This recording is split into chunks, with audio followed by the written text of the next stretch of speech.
Good morning मेरे भाई। Golden streak week 7।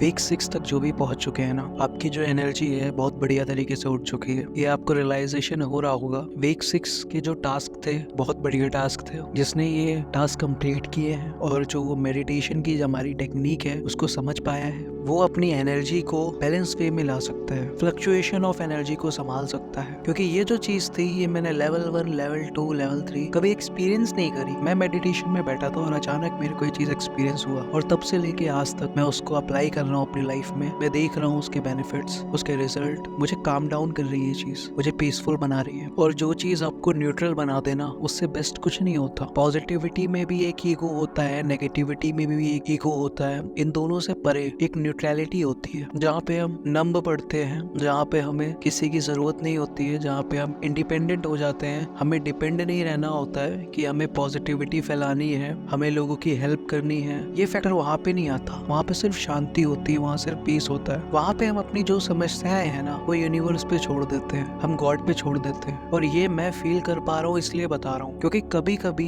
In fact हर समय हमारे लाइफ में हर एक सिचुएशन हमारे हाथ में नहीं होता। तो ऊपर वाला होता है जिसने ये दुनिया बनाई है और जिसने प्रॉब्लम्स दी हैं और उसका सॉल्यूशन भी दिया है। तो हमें टेंशन नहीं लेनी चाहिए फ्यूचर की भी। और जब आप ये प्रैक्टिस करते हो तो आप प्रेजेंट में जीना सीखते हो। जो हमारा फ्यूचर है ना ये डिसाइडेड नहीं है, तो उसके बारे में थिंक करके स्ट्रेस लेना इज नॉट गुड। ये जो चीज है ये आपको पीस में लेके जाएगी, ये स्ट्रेस नहीं देती। ये आपको प्रेजेंट मोमेंट में रहना सिखाएगी। आपके अंदर एक जो इंडिपेंडेंट वाली फीलिंग है उसको आप फील कर पाओगे, क्योंकि ये ऐसी चीज है जो आपको कंटिन्यूअस शांत रख सकती है। जब मैं कोई चीज बोलता हूँ तब ये चीज थोड़ा सा डिफर करती है, बिकॉज उस समय आप कभी भी किसी से बात कर रहे होते हो तो एनर्जी बाहर निकलती है। लेकिन जब आप ब्रेथ पे फोकस करते हो ना, इनफैक्ट मैं कह रहा हूँ अगर आप कुछ भी कर रहे हो लाइफ में, कोई भी टास्क कर रहे हो, लेकिन अगर आप बोल नहीं रहे हो या कोई ऐसा वर्क नहीं कर रहे हो, जैसे एक्सरसाइज कर रहे हो, तो उस समय ब्रेथ पे फोकस करना मुश्किल रहता है। लेकिन जब आप पढ़ रहे हो, जब आप कोई वीडियो देख रहे हो, कोई लेक्चर समझ रहे हो, कोई आपको कुछ सुना रहा है, कोई चीज कुछ आपको समझा रहा है, तब आप ये जो चीज है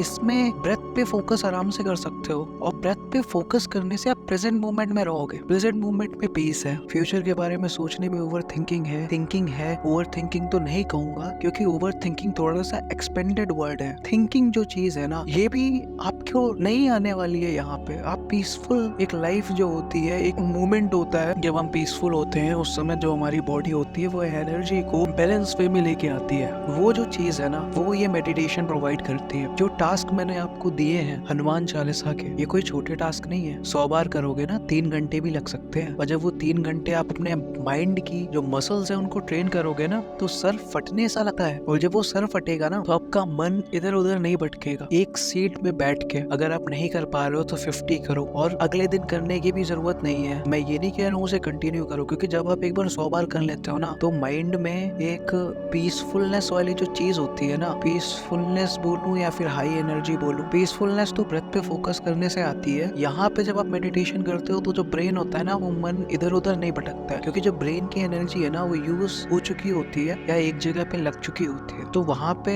आप अगर कोई रील्स भी देख लोगे ना गंदी, या कोई पॉपअप भी आ गया इंटरनेट के जमाने में, क्योंकि ट्रेडिशनल रूल्स फॉलो करना थोड़ा सा मुश्किल हो जाता है, क्योंकि पहले ये प्रॉब्लम्स नहीं थी। सेलफोन, अगर ये सेलफोन प्रॉब्लम है ना तो यही सॉल्यूशन भी है, क्योंकि यही आपको अच्छी अच्छी चीजें दिखाता है और यही आपको नेगेटिव चीजें भी दिखाता है। तो जो चीज आपको जितना पॉजिटिव बनाती है वही चीज आपको उतना नेगेटिव भी बना सकती है। और इसीलिए अगर आपका मन भटक रहा है तो हनुमान चालीसा करो, क्योंकि ब्रेथ पे फोकस रखना इनिशियल स्टेज में थोड़ा मुश्किल हो जाएगा। जो डीप मेडिटेटर हो जाते हैं, मॉन्क वगैरह, तो वो सिर्फ ब्रेथ पे फोकस रख के ही बहुत सारी चीजों पे कंट्रोल कर लेते हैं। अर्जेस पे कंट्रोल कर लेते हैं, मन की अर्जेस पे कंट्रोल कर लेते हैं। मेन बात तो ये है, यहाँ पे काम वासना की अर्जेस की बात नहीं कर रहा हूँ, यहाँ मन की अर्जेस की भी बात कर रहा हूँ। तो ब्रेथ पे फोकस रह के प्रेजेंट मोमेंट में जी के इस चीज को कंट्रोल कर लेते हैं। कंट्रोल कर लेते हैं, बल्कि बोलूं कंट्रोल करना भी एक ऐसी चीज हो गई कि हम कर रहे हैं। बट जब आप ब्रेथ पे फोकस कर रहे हो तो हम कुछ कर नहीं रहे हैं, हम जस्ट उस पे फोकस कर रहे हैं, जस्ट ध्यान दे रहे हैं और उन्हें देख रहे हैं, सांसों को देख रहे हैं आते हुए जाते हुए। तो ये फ्लक्चुएशन ऑफ एनर्जी से हमें बचाता है। और ये जो चीज है मेरे को लगता है बस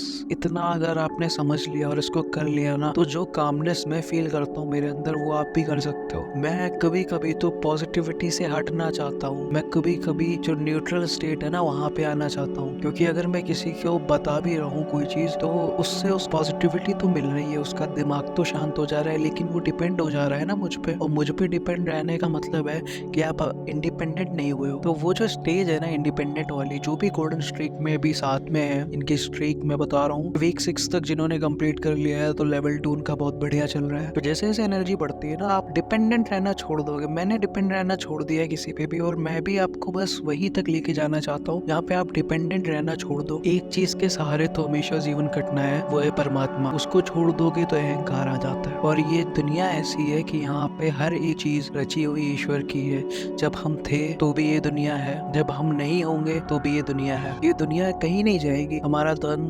संपत्ति दौलत दोस्त हर एक चीज चली जाएगी। इनफैक्ट मेरी और आपसे जो कम्युनिकेशन हो रही है आफ्टर 50 ईयर्स शायद वो भी ना हो पाए, आप भी ना हो इस दुनिया में, मैं भी ना हूँ। बट क्या वो चीज है जो हम अभी खुद में फील कर लें जिसकी वजह से हम डिपेंडेंट रहना छोड़ दें? वो प्रेमानंद महाराज जी ने हासिल करी है, वो ओशो ने हासिल करी थी, तभी तो वो डिपेंडेंट नहीं थे। और वही चीज आपको भी एक्सपीरियंस करना है। बिकॉज एनर्जी मैंने पहले समझाया था ये दो लोगों के लिए होने वाला है, पहले जो स्पिरिचुअल है और दूसरे जो नॉन स्पिरिचुअल है। जो नॉन स्पिरिचुअल है वो अपनी एनर्जी मटेरियलिस्टिक लाइफ में लगाए, पढ़ाई में लगाए, बिजनेस में लगाए, जॉब में लगाए। ओके, जो अलग पर्सन है वो स्पिरिचुअलिटी में अगर आना जाना चाहते हैं तो पहले तो अपनी एनर्जी पढ़ाई में लगा लो, और जब फ्री टाइम मिले तो इसकी प्रैक्टिस करो, क्योंकि पढ़ाई से आपको अर्थ मिलेगा और यहाँ से आपको धर्म मिलेगा। तो ये जो हमारे पिलर्स हैं, अर्थ के मतलब मनी के और धर्म के मतलब स्पिरिचुअलिटी के, ये दोनों आप फुलफिल करोगे, एक बैलेंस में रखोगे ये चीज। वीक 7 के जो हमारे टास्क है वो भी आपको प्रोवाइड हो जाएंगे, और ऐसे ही चलते चलते हमारे जो आगे के सेशंस हैं वो भी होते जाएंगे। ब्रेथ पे फोकस करते रहना, ध्यान लगाते रहना। जब ध्यान से अर्जेस कंट्रोल ना हो तब एक्सरसाइज करते रहना,